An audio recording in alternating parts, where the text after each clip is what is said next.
जय सिया राम दोस्तों।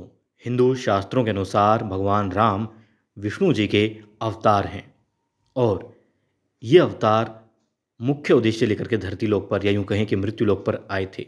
उद्देश्य था मानव जाति को आदर्श जीवन के लिए मार्गदर्शन देना, अहंकार और पाप रूपी रावण का वध करना और धर्म की पुनर्स्थापना करना। दोस्तों, संस्कृत साहित्य परंपरा में रामायण और महाभारत को इतिहास कहा गया है और दोनों सनातन संस्कृति के सबसे प्रसिद्ध और लोकप्रिय ग्रंथ भी है।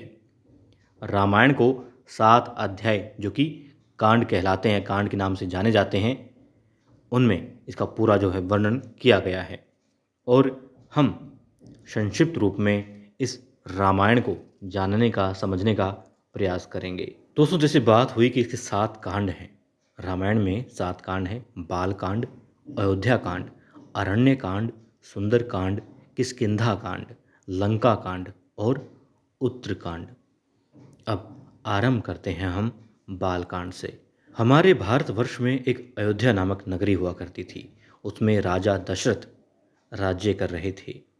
उनकी पत्नियां थी कौशल्या, कैकेयी और सुमित्रा। अब 3 पत्नियां थीं मगर संतान नहीं हो रही थी। अब राजा अयोध्यापति दशरथ ने, जिनका नाम नेमि था, और इस तरीके से वो युद्ध लड़ा करते थे कि उन्हें दशरथ की उपाधि दी गई थी और राजा दशरथ के नाम से फिर वो प्रसिद्ध हुए। अब राजा दशरथ चाहते थे कि उनके पुत्र हो मगर पुत्र नहीं हो रहा था, इसीलिए उन्होंने अपने गुरु श्री वशिष्ठ की आज्ञा से पुत्र कामेष्टि यज्ञ करवाया। ये यज्ञ ऋषि श्रृंगी ने किया था।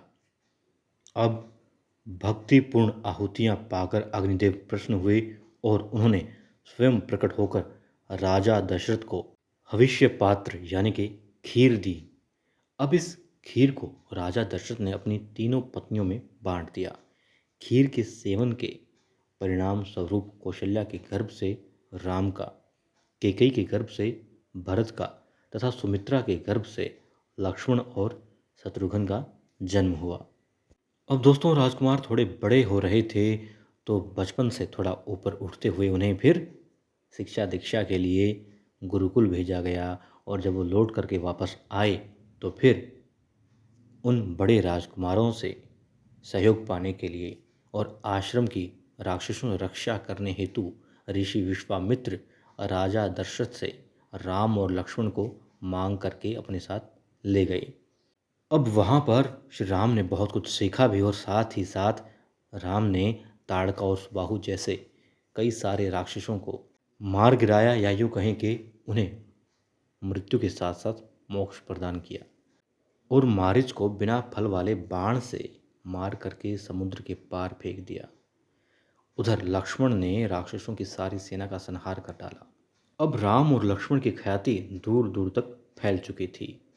उनका जो बल तेज था वो चहुं दिशाओं में गूंज रहा था। साथ ही अब राजा जनक की पुत्री बड़ी हो गई थी। उन्होंने भी उसकी स्वयंवर की तैयारी कर ली थी, इसलिए राजा दशरथ के पास भी उनके पुत्रों के लिए संदेशा भेजा था मगर पुत्र वहाँ थे नहीं। लेकिन धनुष यज्ञ हेतु राजा जनक के निमंत्रण मिलने पर विश्वामित्र राम और लक्ष्मण के साथ उनकी नगरी मिथिला, जिसे जनकपुरी भी कहा जाता है, वहाँ पहुँच गए।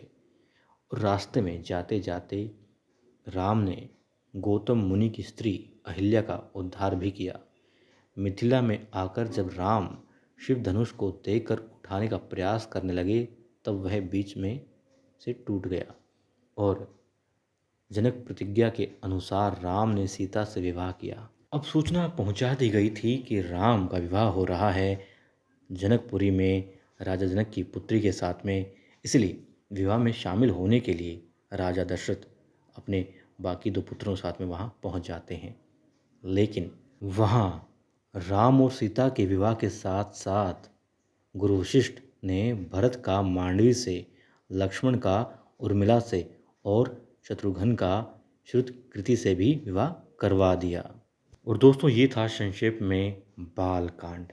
आगे हम बात करेंगे अयोध्या कांड की। और दोस्तों, बताइएगा ये जो महाकाव्य है रामायण, इसका हम संक्षेप में जिस तरीके से चित्रण कर रहे हैं, आपको भा रहा है, लुभा रहा है, पसंद आ रहा है कि नहीं?